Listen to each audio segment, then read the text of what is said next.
ভোটের জন্য আজকে এখানে শিলান্যাস হচ্ছে, আর দেববাবু ওখানে গিয়ে তো খিচ মেরি ফটো করছেন। তিনি ডিজিটাল ওয়ারিয়ার ক্যাম্পেইন সূচনা করেছেন, ইতিমধ্যে আপনারা সেটা দেখেছেন। আমি এই বাংলার যারা পশ্চিমবঙ্গকে বাংলাদেশ হতে দিতে চান না, যারা চান শিক্ষিত বেকাররা চাকরি পাক, যারা চান শিল্প আসুক, বিজেপির স্লোগান হাতে কাজ পেটে ভাত মাথায় ছাদ, তাদেরকে বলবো বিজেপির ডিজিটাল ওয়ারিয়ার ক্যাম্পে নাম লিখিয়ে আইপ্যাক, তৃণমূল কংগ্রেস, ভ্রষ্টাচারী সরকার, পিসি ভাইপোর জয়েন্ট ভেঞ্চার এর পর্দাফাশ আগামী দিনে বাংলার শিক্ষিত যুবক যুবতীরা বিজেপির ডিজিটাল ওয়ারিয়ার হিসাবে এবং বিশেষ করে সনাতনীদের উপর যে আক্রমণ হচ্ছে তার বিরুদ্ধে প্রত্যেকটি রাষ্ট্রবাদী সনাতনী आवाज तुलबे। और मैं मानता हूं ये लोकतंत्र की बहुत बड़ी ताकत है सोशल मीडिया। आज आपके पास ऑल्टरनेट है, आप वेरीफाई कर सकते हैं कि भाई ये बात आई है तो यहाँ कहाँ आएगी, यहाँ कहाँ। आपके मोबाइल फोन में हर चीज अवेलेबल है। थोड़ा ध्यान दीजिए, आप बहुत आराम से सत्य के पास पहुंच सकते हैं। এই লড়াই অপশাসনের বিরুদ্ধে, এই লড়াই নতুন ভোরের লক্ষ্যে, এই লড়াই নতুন প্রজন্মের স্বার্থে, বাংলায় প্রকৃত পরিবর্তনের উদ্দেশ্যে। এই লড়াই বাংলাকে অপশাসনের অন্ধকার থেকে মুক্ত করে সুশাসন প্রতিষ্ঠার। মোদিজির বিকশিত বাংলা গড়ার সংকল্পকে সফল করার কারিগর হয়ে উঠুন। ডিজিটাল যুগে অস্ত্র হয়ে উঠুক সোশ্যাল মিডিয়া, হয়ে উঠুক নতুন প্রজন্মের শক্তি, জনমত গঠনের বড় হাতিয়ার। ডিজিটাল প্ল্যাটফর্মেও হবে এবার লড়াই, ভুয়ো নয়, সঠিক তথ্য পৌঁছানোই আমাদের লক্ষ্য। বাংলাকে অপশাসন থেকে মুক্ত করতে, বাংলায় উন্নয়নের গেরুয়া সূর্যোদয়, সুশাসন এবং সমৃদ্ধির পথে এগিয়ে যেতে আপনিও হতে পারেন বিজেপির ডিজিটাল ওয়ারিয়র। আজই আমাদের সঙ্গে যুক্ত হতে 1800315711 এই নম্বরে মিস কল দিন। তখনই আপনার ফোনে SMS এর মাধ্যমে আসবে একটি ফর্ম, সেটি ফিল আপ করুন অথবা এই লিঙ্কে ক্লিক করুন। কি তাহলে আপনি বিজেপির ডিজিটাল ওয়ারিয়র হতে তৈরি তো? আগামীকালই পরিদর্শনের পরে আমরা একটি প্রতিবাদ মিছিল করে নরেন্দ্রপুর থানার উদ্দেশ্যে যাব এবং সেখানে গিয়ে আমরা শান্তিপূর্ণ গণতান্ত্রিকভাবে বিজেপি এই এত বড় ঘটনার প্রতিবাদ করব। তারপরেও যদি ওরা ব্যবস্থা না নেয়, নিখোঁজ পরিবারের লোকজনকে নিয়ে বিরোধী দলনেতা যেখানে যাওয়ার দরকার হলে সচিবালয়ের সামনে গিয়েও যদি নিখোঁজ পরিবারকে নিয়ে বৃহত্তর ধর্ণা অবস্থান করতে হয়, ভারতীয় জনতা পার্টি সে কাজ করবে, এটুকু আমি আশ্বস্ত করতে চাই।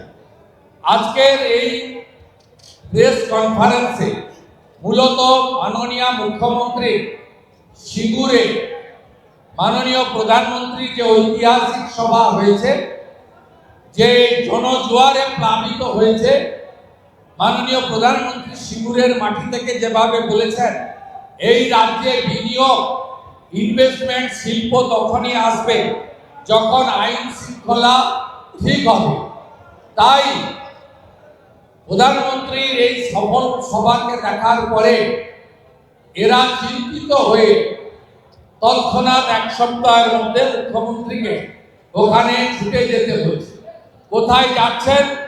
যেখানে এই মুখ্যমন্ত্রীর নেতৃত্বে টাটা গোষ্ঠীর তৈরি হওয়া কারখানাকে ডিনামাইট দিয়ে উড়িয়ে দিয়ে টাটাকে তাড়ানো হয়েছিল। আমার কথা নয়, প্রয়াত রতন টাটার কথা। তিনি বলেছিলেন আমিকে মাথায় ট্রিগার রেখে এই রাজ্য ছাড়তে বাধ্য করল। আমি ব্যাডেনকে ছাড়লাম, অর্থাৎ আমার কথা নয়, মাননীয় রতন টাটার কথায়। ব্যাডেনের নাম হচ্ছে তৎকালীন বিরোধী দলনেত্রী মমতা বন্দ্যোপাধ্যায়, এবং আমি গুড এমের কাছে যাচ্ছি। অর্থাৎ তৎকালীন গুড এম ছিলেন গুজরাটের মুখ্যমন্ত্রী, তৎকালীন সম্মানীয় বর্তমান প্রধানমন্ত্রী নরেন্দ্র মোদীজি। সেখানে উনি কখনো গিয়ে সরষার বীজ ছড়িয়েছেন, কখনো গিয়ে জেসিপি মেশিন দিয়ে জলাশয় তৈরি করে মাছ চাষের কথা বলেছেন। কিন্তু কোনোটাই সফল হয়নি। সিঙ্গুর কার্যত মমতা বন্দ্যোপাধ্যায়ের হাতে শ্মশানে পরিণত হয়েছে। তাই 15 বছরে কোনো বড় বিনিয়োগ, বড় ইন্ডাস্ট্রি পশ্চিমবঙ্গে আসেনি। এক এক করে পেট্রোকেমিক্যাল সহ আমাদের নানা বড় বড় গোষ্ঠী পশ্চিমবঙ্গ ছেড়েছে। মোট শিল্প চলে যাওয়ার সংখ্যা 6,888টা এই 15 বছরে। আজকে মুখ্যমন্ত্রী ওখানে গেছেন বাড়ি দেবেন বলে। কি বাড়ি? বাংলার বাড়ি। আপনারা জানেন মাননীয় প্রধানমন্ত্রী এর আগে 2014 আগে ইন্দিরা আবাস যোজনা ছিল। 25,000 টাকার বাড়ি পাওয়া যেত। একটা গ্রাম পঞ্চায়েতে 2-3টে করে বাড়ি বছরে আসতো। মাননীয় প্রধানমন্ত্রী দায়িত্ব নেওয়ার পরে 2015 সাল থেকে তিনি 1,25,000 টাকা সমতলে, 1,65,000 টাকা পাহাড়ি এলাকায় প্রধানমন্ত্রী আবাস যোজনা চালু করেন এবং শহরে 3,55,000 টাকা বাড়ি তৈরির স্কিম প্রধানমন্ত্রী আনেন। প্রধানমন্ত্রী আবাস যোজনাতে গোটা ভারতবর্ষ জুড়ে এখনো পর্যন্ত প্রায় 6 কোটির কাছাকাছি রুরাল বাড়ি তৈরি হয়েছে, যে বাড়িগুলোর এগ্রিমেন্ট ভারত সরকার বা সরকারের সঙ্গে ওই বাড়ির যিনি কর্ত্রী রয়েছেন মহিলা প্রবীণ সদস্যা, তার নামে এগ্রিমেন্ট করতে হয়েছে। এটাই প্রধানমন্ত্রী নারী ক্ষমতায়ন, নারী সশক্তিকরণের তার সবচেয়ে বড় উদাহরণ। এবং তিনি পশ্চিমবঙ্গে বিরোধী সরকার থাকা সত্ত্বেও মোট 2023 সাল পর্যন্ত মোট 30,000 কোটি টাকা দিয়েছে। যদি 2004 থেকে 14 ইউপিএ 1, ইউপিএ 2, যে সরকারে 9 থেকে 12 মমতা বন্দ্যোপাধ্যায় নিজেও ছিলেন রেলমন্ত্রী হিসাবে, শরিক ছিলেন, সেই সরকার পশ্চিমবঙ্গে 4,654 কোটি টাকা দিয়েছে 10 বছরে। আর মাননীয় প্রধানমন্ত্রীর নেতৃত্বে এনডিএ সরকার 2014 থেকে 2023-এর 31 মার্চ পর্যন্ত 30,000 কোটি টাকা দিয়েছে প্রধানমন্ত্রী আবাস যোজনায় এবং বাড়ির ইউনিটের সংখ্যা হলো 40 লক্ষ। অর্থাৎ এই 40 লক্ষ ইউনিট প্রধানমন্ত্রী আবাস যোজনার বাড়ি মাননীয় প্রধানমন্ত্রী তিনি বিরোধী দলের সরকারকে দিয়েছেন, কিন্তু সাধারণ মানুষ পায়নি।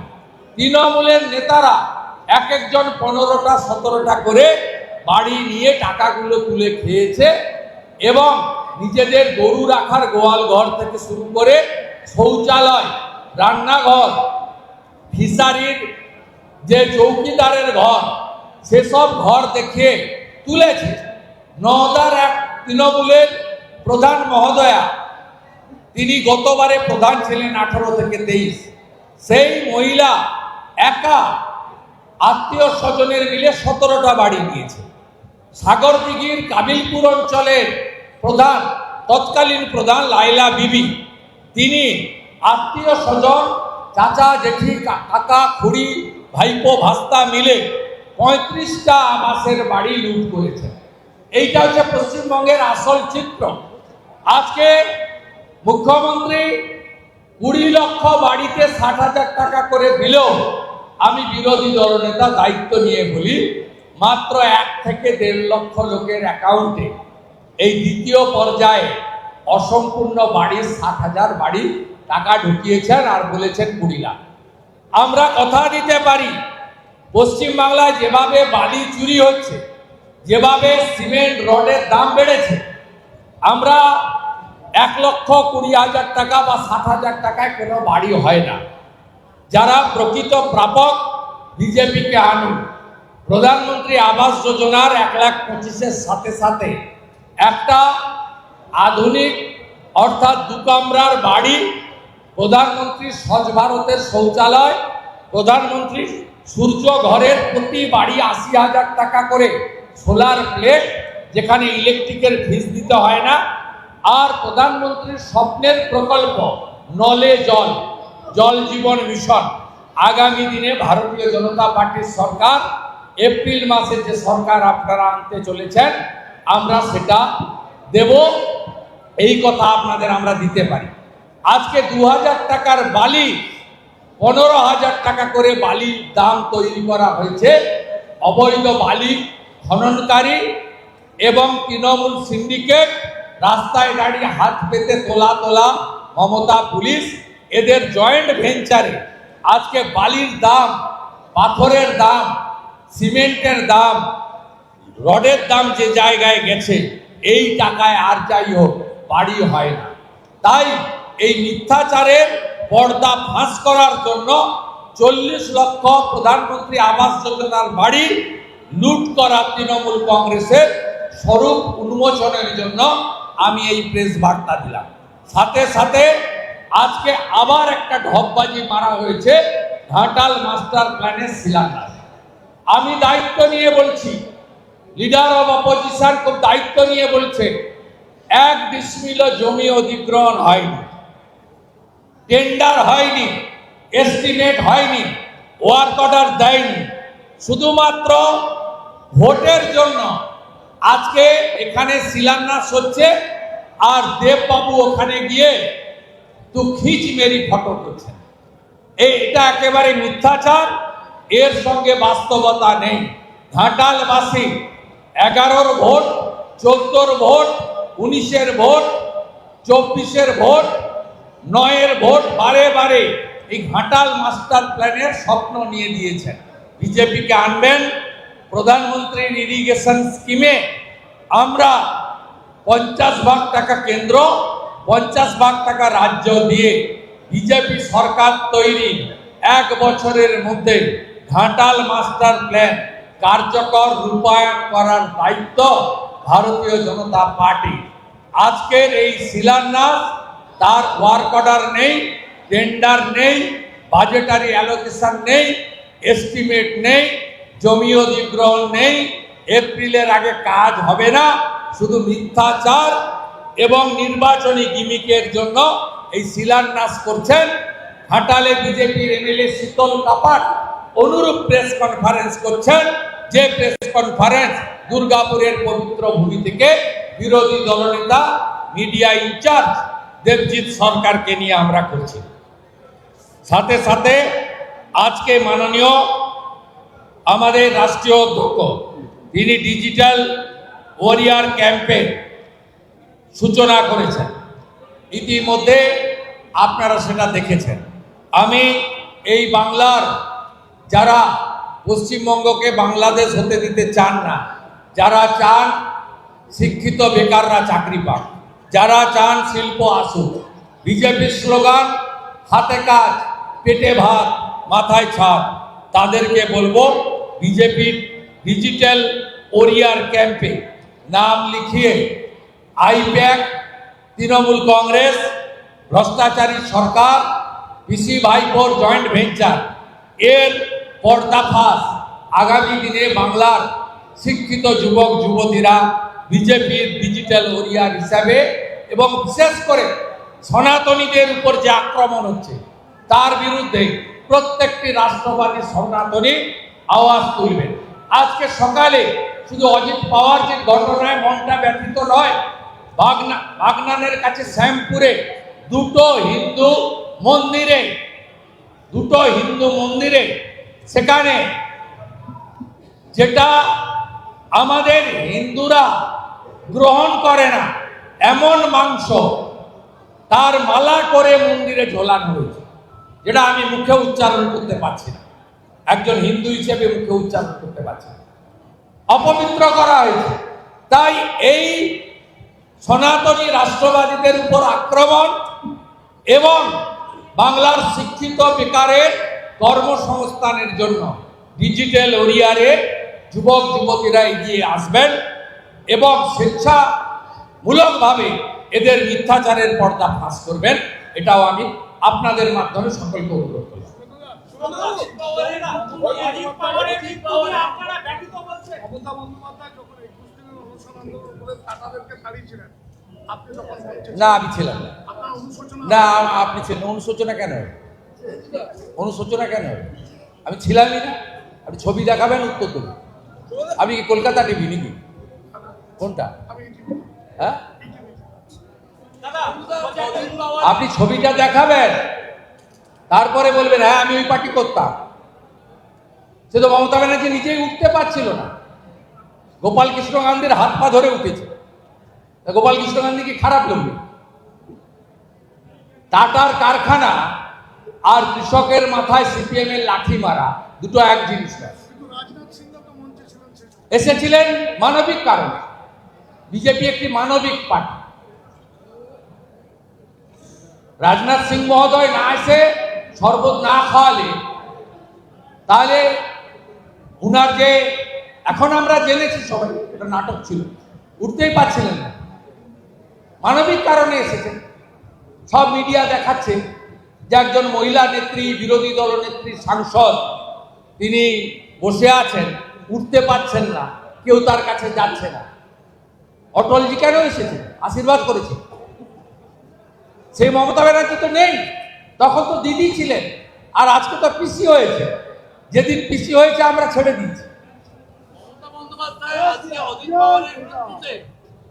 পাওয়ারের মৃত্যুতে মমতা বন্দ্যোপাধ্যায় বলছেন উনি এমপিএতে ফিরে যাচ্ছিলেন বলে, তারপরে এরকম ঘটনা কেন ঘটবে? অত্যন্ত নিম্ন রুচির কথাবার্তা, নিম্ন রুচির কথাবার্তা। উনি রাজনীতির বাইরে, নিজের স্বার্থের বাইরে কখনো বেরোতে পারলেন না। দুর্ভাগ্যজনক, ইনাকেই আমরা 11 সালে মুখ্যমন্ত্রীর চেয়ারে বসিয়েছিলাম। লজ্জা, বাংলার গর্ব মমতা নয়, বাংলার লজ্জা মমতা। এই ধরনের কথা আজকের দিনে মন্তব্য করার মধ্য দিয়ে উনার সংকীর্ণতা এবং উনি যে রাজনীতির বাইরে, নিজের স্বার্থের বাইরে কিছু ভাবেন না, এটাতে প্রমাণিত। তাই সুপ্রিম কোর্ট মনিটর তদন্ত অজিত পাওয়ারের এই মৃত্যুতে।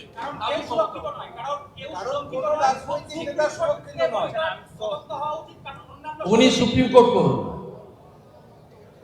উনি সুপ্রিম কোর্টে যান। এসব কথার উত্তর মহারাষ্ট্রে প্রতিষ্ঠিত পাওয়ার ফ্যামিলি দিয়ে দেবে। আমাদের এগুলো নিয়ে মন্তব্য করার কোনো দরকার নেই। এই উত্তরগুলো সব দেবেন্দ্র ফডনবিস দিয়ে দেবে, আমাকে উত্তর দেওয়ার দরকার নেই। আর আমি পশ্চিমবাংলার মুখ্যমন্ত্রী, আমি বিরোধী দলনেতা হিসেবে বলছি, আপনার যদি ক্ষমতা থাকে আপনি সুপ্রিম কোর্টে যান। আমি তো আপনাকে নোটিশ করেছিলাম পেন ড্রাইভ দেখানোর জন্য, দেখাতে পারেননি। আমি আলিপুর কোর্টে মামলা করেছি, আপনার সঙ্গে আলিপুর কোর্টে দেখা হবে। সব সময় এই ধরনের কথাবার্তা বলে উনি সকাল থেকে রাত্রি মোদিজির আতঙ্ক, বিজেপির আতঙ্ক, ক্ষমতা চলে যাওয়ার আতঙ্কে ভুগছেন বলে উনি যেখানে যা পারছেন বলছেন। এবং দুর্ভাগ্যজনক হলেও সত্যি, সংবাদ মাধ্যমের একটা বড় অংশ পশ্চিমবাংলার এই কথাগুলো শোনাচ্ছে, যেটা সমাজে একটা বিরূপ প্রতিক্রিয়া হচ্ছে। আবেদনে সাড়া দিল আদালত। কি আবেদন করেছে আমার নোটিশে? হ্যাঁ, কি আবেদনটা কি করেছে? ওটা তো সিবিআই দেখছিল। রামপুরহাট থেকে হাইকোর্টে স্থানান্তর করার জন্য। হাইকোর্ট না অন্য রাজ্য? রামপুরহাট থেকে হাইকোর্টে, রামপুরহাট আদালত থেকে। আমি অর্ডার কপি দেখে বলবো, যদি করে থাকে ঠিক। আমি বলবো রাজ্যের বাইরে নিয়ে। সিবিআই যেমন 17টা পোস্টপল ভায়োলেন্সের মামলা অন্য রাজ্যে ট্রান্সফার করার জন্য সুপ্রিম কোর্টে গেছে, তেমনি ভাদু, আনারুলের ঘটনা সহ বকটুই মামলা পশ্চিমবঙ্গের বাইরে যাতে বিচার হয়, এই আবেদন যদি সুপ্রিম কোর্টে করেন, তাতে পশ্চিমবঙ্গের লোক খুশি হবে এবং বকটুইয়ের অসহায় নিরীহ মুসলিম মহিলা, শিশুকন্যাদের যারা জ্বালিয়েছিল তারা প্রকৃত শাস্তি পাবে। রাজ্য সরকার 23 জন আধিকারিককে নিয়োগ করেছেন আইএস অফিসার রাজ্যের উন্নয়নের কাজ মনিটর করতে। এমন আধিকারিকও রয়েছেন যারা নির্বাচন কমিশনের কাজ করছে। ইলেকশন কমিশন গতকালই নির্দেশ দিয়েছে, ইলেকশন কমিশন বুঝে নেবে। আমি ইলেকশন কমিশনের মানে ব্রিফ নিয়ে সাংবাদিক সম্মেলন করছি না। Please talk to CO. কিন্তু এইভাবে অফিসারদের নিয়োগ হঠাৎ করে মমতা সে বন্দ্যোপাধ্যায় উনি হঠাৎ করে অনেক কিছু করেন। একজন স্পেশাল অবজারভারকে উনি আপনার কম গুরুত্বপূর্ণ পোস্টিংও দিয়েছে, একজনকে ট্রেনিং ইনস্টিটিউটেও পাঠিয়েছে। হ্যাঁ, অর্থাৎ উনি এগুলো করেন, সবাই জানেন। ডিএসআর নাম্বার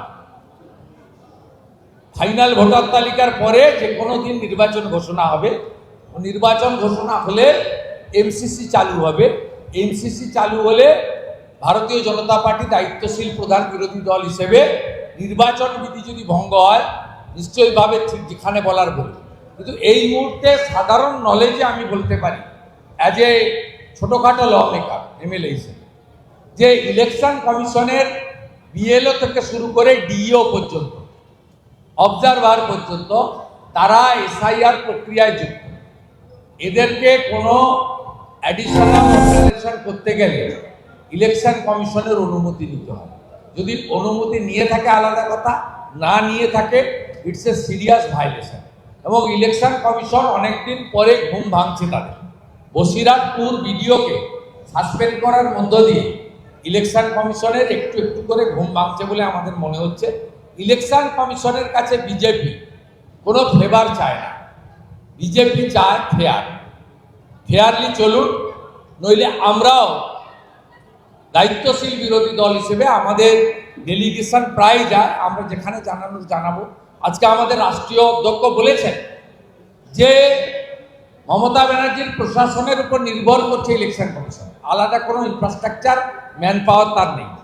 তাই নামের ভুল বা পদবীর ভুল ইত্যাদি করে পাবলিককে হ্যারাসমেন্ট করছে এই তৃণমূল পরিচালিত প্রশাসনের লোকেরা, যাতে চাকরি চুরির কথা লোক ভুলে যায়, অভয়া দুর্গাপুরের তামান্নার কথা লোক ভুলে যায়, যাতে বেকারত্বর কথা ভুলে যায়, যাতে টাটাকে তাড়ানোর কথা ভুলে যায়, সনাতনীদের উপর আক্রমণ, মা কালীকে প্রিজন বানে তোলার কথা যাতে লোক ভুলে যায়, বাংলাদেশের মুসলিম অবৈধ অনুপ্রবেশকারীদের হু করে ঢোকাচ্ছেন, অনুপ্রবেশের সমস্যার কথা মানুষ ভুলে যায়, শিক্ষা স্বাস্থ্যের বেহালের কথা ভুলে যায়। তাই অত্যন্ত কৌশলগতভাবে এসআইআর প্রক্রিয়াতে যাদের নোটিশ পাঠানোর দরকার নেই তাদের নোটিশ পাঠিয়ে ইলেকশন কমিশনের কর্মরত মমতা বন্দ্যোপাধ্যায়ের প্রশাসনের একটা অংশ হয়রানি করছে জনগণ।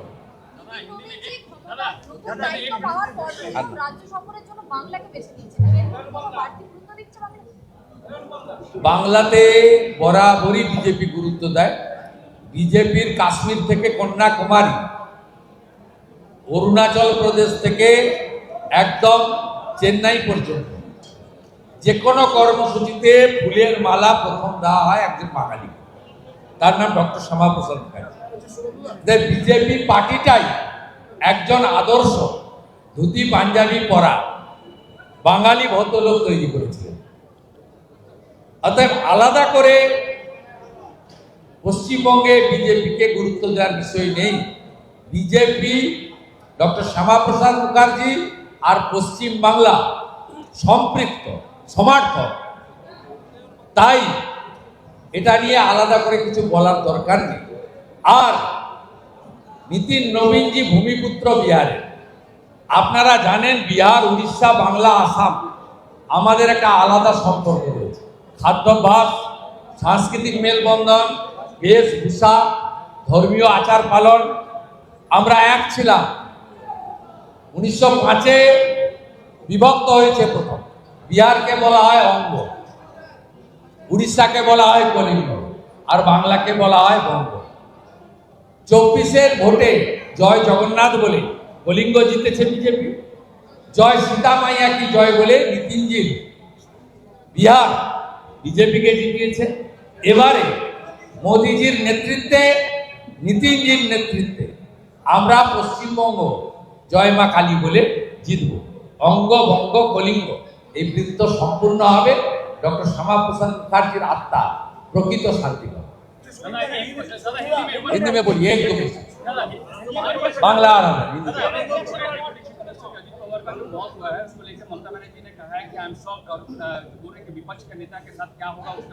ये स्टेटमेंट घटिया स्टेटमेंट है, निराधार है।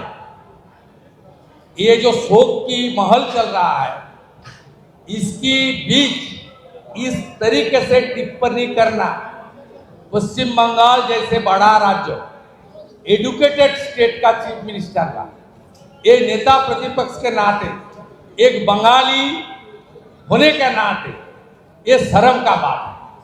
Same Mamata Banerjee, same Mamata Banerjee, same Mamata Banerjee. उनको जाना चाहिए, वो तो दिल्ली जा रहा है, पिटीशन उन्होंने फाइल की है। ये बहुत घटिया बात है, जहां सब लोग शोकातुर है, दिवंगत नेता के प्रति श्रद्धा सुमन अर्पित कर रहा है। एक बड़ा नेता था, कुछ घंटे के अंदर इस तरीके से राजनीति से प्रेरित भाषण टिप्पणी, ये कौन है?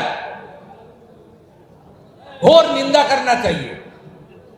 बीजेपी को नहीं, पूरा पश्चिम बंगाल, पूरा देश को, सबको एक साथ ममता बनर्जी का इस तरीके से टिप्पणी का घोर निंदा होना चाहिए। इसके लिए स्टेट गवर्नमेंट जिम्मेदार है। Chief minister not visited the place, 3 दिन चला गया, chief minister not went to the place. Fire brigade minister went visited the place after 32 hours. Here West Bengal is no government. Chief Minister and her team are working and preparing the next election. They are not performing their duties properly. BJP ने पहले दिन से पीड़ित परिवार का साथ है।